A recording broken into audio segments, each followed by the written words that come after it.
రాష్ట్ర ముఖ్యమంత్రి పెద్దలు గౌరవనీయులు వైఎస్ జగన్మోహన్ రెడ్డి మీద నిన్న జరిగినటువంటి దాడిని తీవ్రంగా ఖండిస్తున్నాం. ఆయన పులివెందుల నుండి విజయవాడ వరకు మేము సిద్ధం సభలతోటి ప్రజల నుండి అపూర్వ ఆదరణ వస్తుంటే చూడలేక కడుపు మంటతోటి ఆయన మీద దాడి చేయడం జరుగుతుంది. దీన్ని మా కావలి వైఎస్ఆర్ కాంగ్రెస్ పార్టీ తరఫున తీవ్రంగా ఖండిస్తున్నాం. ఇంకొక ముఖ్య విషయం, నిన్నటి దినాన తెలుగుదేశం పార్టీ నాయకులు గౌరవనీయులు పెద్దలు అందరివాడు రామిరెడ్డి ప్రతాప్ కుమార్ రెడ్డి మీద అనుచిత వ్యాఖ్యలు కొంతమంది చేసి ఉన్నారు. దానికి ఖండన కూడా ఈ యొక్క పత్రికా విలేకరుల సమావేశం జరుగుతుంది. సోదరులారా, ఈరోజు కావలి పట్టణంలో దాదాపు 2500 కోట్ల రూపాయలతోటి ప్రత్యక్షంగా పరోక్షంగా సంక్షేమ అభివృద్ధి కార్యక్రమాలకి ఆద్యుడు గౌరవనీయులు కావలి శాసనసభ్యులు మున్సిపల్ మాజీ చైర్మన్ భరత్ కుమారు నిన్నటి దినాన శాసనసభ్యుల మీద చాలా తీవ్ర వ్యాఖ్యలు చేశారు. అయ్యా భరత్ కుమార్ గారు, నీ యొక్క పరిపాలనలో నువ్వు బీజేపీ తరఫున ఒకే ఒక్క కౌన్సిలర్వి. ఆనాడు వైఎస్ఆర్ కాంగ్రెస్ పార్టీ కావలి మున్సిపాలిటీ మీద జెండా ఎగరవేసిన రోజున నువ్వు ఒక వ్యక్తితోటి కుట్రపూరితంగా మోసపూరితంగా వైస్ చైర్మన్ అయ్యి ఇన్ఛార్జి చైర్మన్ గా మీరు చేసినటువంటి అభివృద్ధి సంక్షేమ కార్యక్రమాలు అమృత పథకం ఎత్తుకోండి 90 కోట్ల రూపాయల నిధులతోటి కేంద్ర ప్రభుత్వ సహకారంతో రాష్ట్ర ప్రభుత్వ సహకారంతో మున్సిపాలిటీ వాటా ఈ రోజు వరకు కూడా కావలి మున్సిపాలిటీ మీరు తెచ్చినటువంటి అప్పులు తీర్చలేక ఈ రోజు కూడా దాదాపు ఒక నెలకి 36 లక్షల రూపాయల ఈరోజు ప్రజల పన్నులతోటి మీరు చేసినటువంటి పాపాలను ఈరోజు వైఎస్ఆర్ కాంగ్రెస్ పార్టీ కావలి శాసనసభ్యులు రామిరెడ్డి ప్రతాప్ కుమార్ ఇవన్నీ కూడా సరిచేసి అభివృద్ధి సంక్షేమ కార్యక్రమాలు చేస్తా ఉన్నారు. మీరు తెచ్చారు. మీరు కావలి మున్సిపాలిటీ నిధులు సిమెంట్ రోడ్ల మీద సిమెంట్ రోడ్డు వేశారు. ఈరోజు కావలి శాసనసభ్యుడు కావలి పట్టణంలో 400 కోట్ల రూపాయలతో ఈరోజు గడప గడపకి ప్రోగ్రాం తోటి ఎక్కడ ప్రజలకి ఇబ్బంది గమనించి మీరు చూడండి, విలేకరుల మిత్రులందరూ కూడాను ప్రతి వార్డులో కూడా ఎక్కడ అవసరమే అక్కడే సైడ్ కాలువ కానివ్వండి, సిమెంట్ రోడ్డు కానివ్వండి వేయడం జరిగింది. అదేవిధంగా స్వర్గీయ కావలి మాజీ శాసనసభ్యులు కలికి యానాడి గారి హయాంలో ఒక బ్రిడ్జి నిర్మించడం జరిగింది, ఫ్లైఓవర్ బ్రిడ్జి. అదేవిధంగా మన సమ్మర్ స్టోరేజ్ నిర్మించడం జరిగింది. మీరు గత టీడీపీ హయాంలో కూడా కావలి పట్టణంలో మీరు చెప్పుకోవడానికి ఒక్క సంక్షేమ కార్యక్రమం చేశారని చెప్పి సందర్భం మేము అడుగుతున్నాం. అదేవిధంగా మీ చరిత్రలో మీ పార్టీ హయాంలో కాదు, ఈరోజు కావలి పట్టణంలో 40 కోట్ల రూపాయలతోటి హాస్పిటల్స్ ఈ విధంగా డెవలప్మెంట్ చేయడం జరిగింది. అదేవిధంగా మన హాస్పిటల్ 20 కోట్ల రూపాయలతోటి, అదేవిధంగా అర్బన్ హెల్త్ సెంటర్స్ 30 కోట్ల రూపాయలతోటి ఈరోజు సంక్షేమ అభివృద్ధి కార్యక్రమాలు ఈరోజు కావలి పట్టణం జరిగాయి, కావలి నియోజకవర్గం జరిగాయి. ఇవన్నీ మీకు గుర్తుకు రాలేదా? మీరు ఎలక్షన్ టైంలో మీ ఉనికిని కాపాడుకోవడానికి కోసం మాత్రమే ఈరోజు మీరు ప్రెస్ మీట్ జరగడం జరిగింది. ఈరోజు ప్రచార కార్యక్రమాలు జరుగుతూ ఉన్నాయి. మీరు అక్కడ ప్రెస్ మీట్ పెట్టినటువంటి వ్యక్తులు మీ వార్డులో మీ బూతుల్లో మీరు మెజార్టీ చూపించుకొని ఆయన మీ టీడీపీ నాయకులు చెప్తే మీరు ఏదో గందరగోళం సృష్టించి ఏదో మీరు ఒక పెద్ద నాయకులుగా అభూత కల్పనతో నాయకత్వాన్ని పెడదోవ పట్టించడానికి ఈ యొక్క ప్రయత్నంగా మీ సందర్భంగా తెలియజేస్తున్నాం.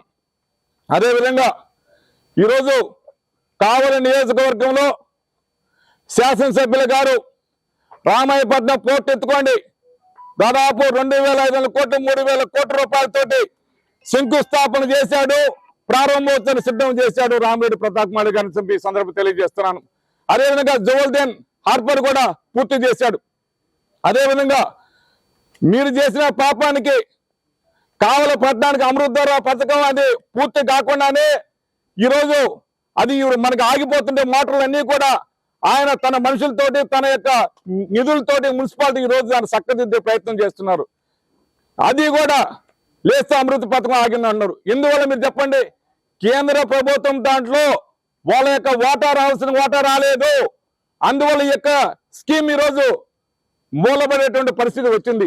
కానీ శాసనసభ్యులు ఇవన్నీ కూడా తప్పుల్ని సరిదిద్దుతూ, మీరు చేసేటువంటి తప్పులను సరిదిద్దుతూ ఈరోజు అభివృద్ధి సంక్షేమాన్ని ముందుకు తీసుకెళ్తున్నాడు కావలి పట్టణంలో. ఇవన్నీ గమనించి మేము ఎందుకు చెప్తున్నామంటే, మీ మాటలు మేము అంతగా ప్రాముఖ్యత తెలుసుకోలేరు. ఈరోజు కావలి పట్టణంలో కావలి నియోజకవర్గాన్ని మా శాసనసభ్యులు చెప్తున్నారు, మేము అహింస పద్ధతిన, మీ పద్ధతి వేరు, మా పద్ధతి వేరు. మీరు చెప్పే మాట అంటే కూడా మేము ఈరోజు కావలి పట్టణ ప్రజానీకం ఏం చెప్తున్నామంటే, మేము కావలి పట్టణంలో మేము ఇంత సంక్షేమ కార్యక్రమం చేశాము, మీ యొక్క మాటలకు మేము సమాధానం చెప్పినటువంటి పరిస్థితి మాకు లేదు. కేవలం సంక్షేమమే ఎజెండాగా మేము ఈ యొక్క ప్రెస్ మీట్ ఈరోజు ఏర్పాటు చేయడం జరిగింది. అదేవిధంగా ఒక్కసారి చూసుకోండి, కావలి పట్టణంలో కావలి నియోజకవర్గంలో ఈరోజు స్కూల్స్ తీసుకోండి, ఒకసారి ఏ విధంగా ఉందో. మన యొక్క కావలి నియోజకవర్గ నాయకులందరూ కూడా తెలియజేస్తున్నాను, ఇదిగో 2500 కోట్ల రూపాయలతో సంక్షేమ కార్యక్రమాలు ఎజెండా. ఇది మేము ప్రజల ముందుకు పోతున్నాం. ఒక్కసారిగా కావాలి నియోజకవర్గ ప్రజలారా ఆలోచించండి. 2500 కోట్ల రూపాయలు మేము అక్షరమలా మేము చేసిన సంక్షేమ కార్యక్రమాలని చెప్పి మేము ప్రజల ముందుకు పోతున్నాం. ఇది మా ఎజెండా. మీరేం చేస్తున్నారు? ఎలక్షన్ టయానికి 5 నెలల ముందు టయానికి వచ్చి కరోనా కాలంలో లేరు, తుఫాన్ కాలంలో లేరు. మీరు ఈరోజు వచ్చి మీరు ప్రజల ముందు నాటకాలు ఆడుతున్నారు. ఈరోజు చాలా తప్పు ఇది. ఎక్కడ పోరు ఈ నాయకులు? కావలి పట్టణంలో కావలి నియోజకవర్గం మీరు అభ్యర్థిగా మీరు కావాలి చేసుకునే వాళ్ళు ఇన్ని సంవత్సరంలో 20 సంవత్సరంలో మీరు చెప్తున్నారు మీరు ఎక్కడ కాపురం ఉంటున్నారని. ఈ 20 సంవత్సరంలో మీరు కావలి నియోజకవర్గం ఏ రోజు మీరు వచ్చారా? మేము కరోనా టైంలో ఎమ్మెల్యే గారు ప్రభుత్వ హాస్పిటల్ అయితేనేమి, ప్రైవేట్ హాస్పిటల్ అయితేనేమి, ఆయన తన సొంత నిధులతోటి ఎవరైతే మన యొక్క ఇబ్బంది పడుతున్నారో వాళ్ళ సమస్యలు తీర్చాడు. తుఫాన్ కాలంలో వాళ్ళకి కావాల్సిన నిత్యావసర సరుకులు కూడా దాతల ద్వారానే కూడా ప్రజల చెంతకు తీర్చాడు. ఇది మీకు అభివృద్ధి కాదా అని చెప్పి అడుగుతున్నాను. చూడండి ప్రజలారా, ఒకసారి ఆలోచించండి. మళ్ళీ కూడా వస్తున్నాం మేము ఇంకొక అజెండా తోటి.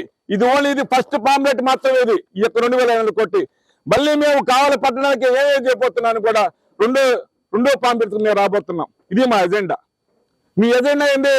నిత్యం శాసనసభ్యుల గారికి మంచి పేరు ఉంది, ఆయన అజాత శత్రువు, ఆయన మీద ఏ వివాదం లేదు.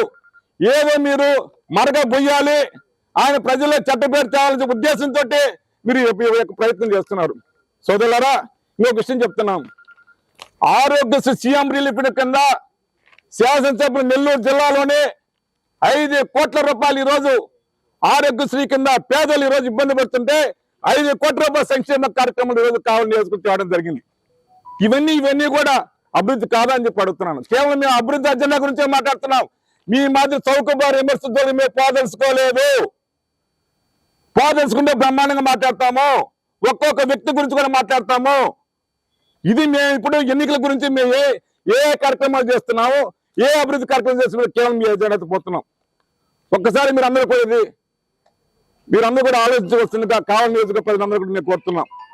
అందువల్ల మన శాసనసభ్యులు గారిని రెండోసారి ప్రజలు మంచివాడైతేనే గెలిపించారు, మూడోసారి కూడా అఖండ విజయాన్ని చేకూర్చేదానికి సిద్ధంగా కావలి నియోజకవర్గ ప్రజలు ఉన్నారు.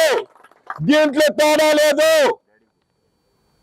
అదేవిధంగా రాజ్యసభ సభ్యులు మన వేణుగోపాల్ విజయసాయిరెడ్డి గారు ఉత్తమ పార్లమెంటేరియన్, ఆయనకి ఈరోజు ఎంపీగా 2వ ఓటు ముద్రేసి ఈరోజు కావలి నియోజకవర్గ ప్రజలు ఈరోజు గెలిపించేదానికి సిద్ధంగా ఉండాలని చెప్పి సందర్భంగా తెలియజేస్తున్నాను. ఏమిడి ప్రభాకర్ రెడ్డి గారికి నిట్ట నిలువున అమ్మ లాంటి పార్టీని ఆయన నిట్ట నిలువున ముంచి ఆపోజిట్ పార్టీలో పోయారు. ఈరోజు వైఎస్ఆర్ కాంగ్రెస్ పార్టీ నాయకులు నియోజకవర్గ ప్రజలందరూ కూడా నెల్లూరు జిల్లా ప్రజలందరూ కూడా ఆలోచిస్తున్నారు. అందువల్ల మా ఎంపీ విజయసాయి రెడ్డి గారు కూడా ఖచ్చితంగా అఖండ మెజారిటీతో గెలబోతున్నాడు. అందరికీ నమస్కారం.